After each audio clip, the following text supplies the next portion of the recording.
25 de agosto de 1961. Uma quinta-feira comum no Brasil, até não ser mais. Nessa manhã, o presidente da República pegou uma caneta, assinou um papel e sumiu. Literalmente. Jânio Quadros, o homem que tinha sido eleito com a maior votação da história brasileira até então, simplesmente renunciou, sem avisar o vice, sem avisar o Congresso, sem avisar ninguém que importava. Deixou uma carta, saiu pela porta dos fundos do Palácio do Planalto e embarcou num avião. E aí, o Brasil inteiro olhou em volta e fez a mesma pergunta ao mesmo tempo. E agora? O vice-presidente era João Goulart. Constitucionalmente, a resposta era simples. Jango assume. Problema. Jango estava na China numa missão diplomática, os militares odiavam ele, e 3 ministros militares acabavam de declarar que não aceitariam a posse. Num país que tinha acabado de sair de um período de tutela militar, isso não era protocolo. Era ameaça, o Brasil acordou sem presidente, e o dia ainda estava começando. Para entender a crise, você precisa entender Jânio Quadros. E Jânio Quadros é, sem exagero, um dos personagens mais bizarros que a política brasileira já produziu. E olha que a concorrência é pesada.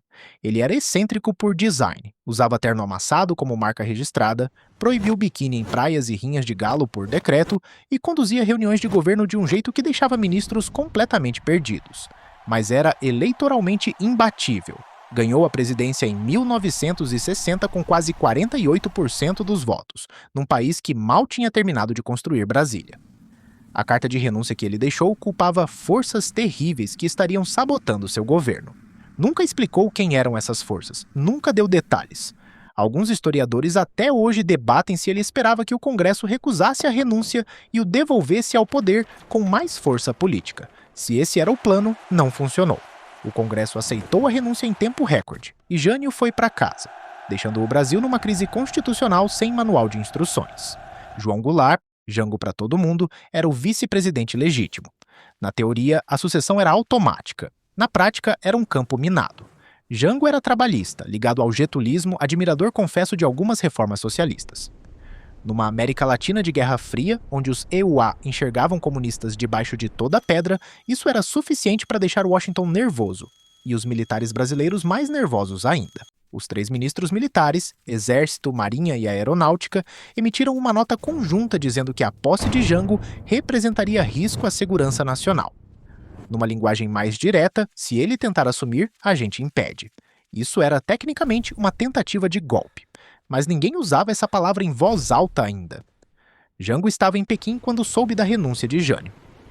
Começou a viagem de volta, e enquanto ele voava, fazendo escalas, negociando cada pouso, o Brasil entrou num limbo institucional que durou dias inteiros. 2 centros de poder, nenhuma solução clara, e um governador no sul do país que decidiu que não ia ficar parado assistindo.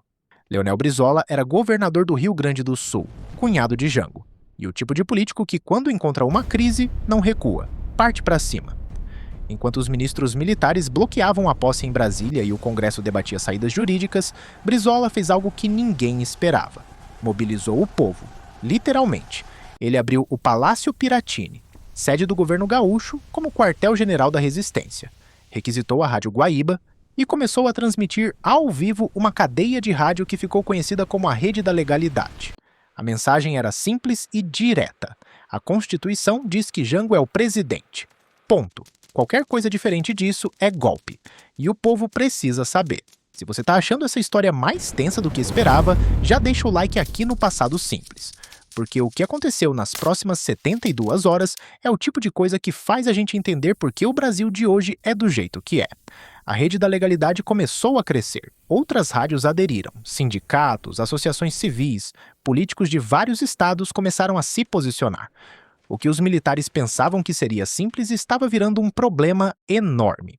Por alguns dias, o Brasil teve literalmente 2 centros de poder funcionando ao mesmo tempo. Em Brasília, o presidente da Câmara, Ranieri Mazzilli, assumiu a presidência de forma interina, como manda a Constituição, quando o vice está ausente. Mas Mazzilli não tinha poder real. Era um nome numa cadeira, cercado por militares que mandavam de verdade. No Rio Grande do Sul, Brizola organizava a resistência armada. O Terceiro Exército, sediado em Porto Alegre, tinha uma decisão a tomar: obedecer aos ministros em Brasília ou respeitar a Constituição e proteger a legalidade. O general Machado Lopes, comandante do Terceiro Exército, anunciou que ficaria ao lado de Brizola, ao lado da Constituição. Isso mudou tudo, porque agora não era mais civil contra militar, era militar contra militar, e uma guerra civil, pequena, real, possível, estava na mesa. Outros estados começaram a se posicionar. Goiás, Minas Gerais, São Paulo, governadores pressionando em direções diferentes. O Congresso, espremido no meio, precisava achar uma saída que não explodisse o país. Aí que está o pulo do gato. A solução que encontraram foi tão criativa quanto problemática. O Congresso brasileiro, pressionado de todos os lados, inventou uma saída que só podia ter nascido num país com essa tradição de jeitinho institucional. Mudou o sistema de governo no meio da crise. Em 2 de setembro de 1961, foi aprovada a Emenda Constitucional número 4, que instituiu o parlamentarismo no Brasil. Da noite para o dia, no meio de uma crise, com Jango ainda voando de volta.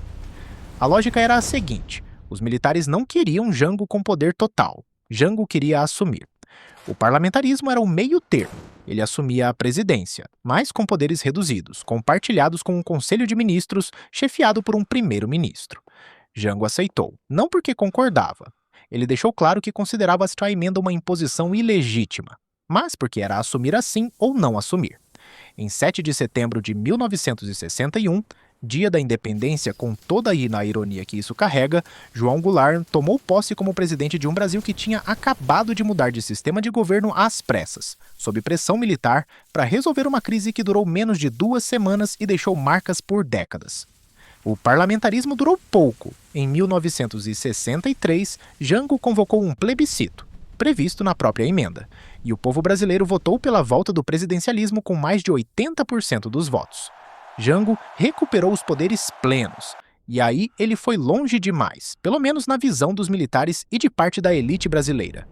Propôs as reformas de base, reforma agrária, reforma urbana, nacionalização de refinarias. Em março de 1964, fez um comício na Central do Brasil, no Rio, com mais de 150 mil pessoas anunciando os decretos. 13 dias depois, o golpe militar de 1964 tirou Jango do poder. Ele foi para o exílio no Uruguai, depois na Argentina, onde morreu em 1976, sem nunca ter voltado ao Brasil em vida.